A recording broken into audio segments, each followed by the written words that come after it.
Edubaza saytida qanday qilib 1 soniyada platformaga kirish mumkin?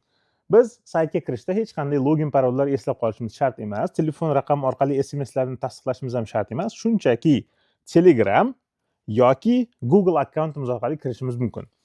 Bu agar elektron doskada ishlayotgan bo'lsangiz, siz telefoningiz orqali ham kirishingiz mumkin bo'ladi bemalol. Buning uchun nima qilamiz? E'tibor bering.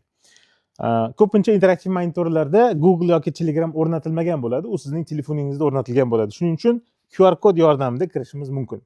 Buning uchun biz kameramizni, demak o'sha QR kod o'qiydigan kameramizni mana bu joyga QR kodga tutamiz va bizda havola ochiladi.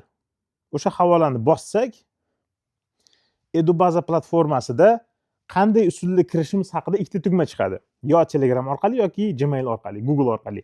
Siz bundan avval profilingiz agar Telegram yoki Google dan bittasi tanlab kirgan bo'lsangiz, demak o'sha usulni tanlaymiz. Masalan, men hozir bunda Gmail orqali tanlashni kiraman.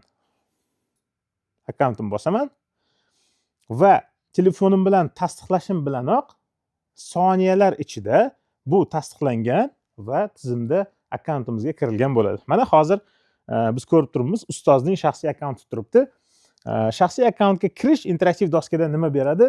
Hamma bo'limlar aynan bizni fanimizga va bizni yo'nalishimizga moslashadi. Ya'ni siz kerakli darslarni topishingiz mumkin bo'ladi.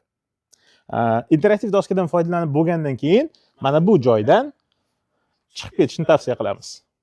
Mana shunday.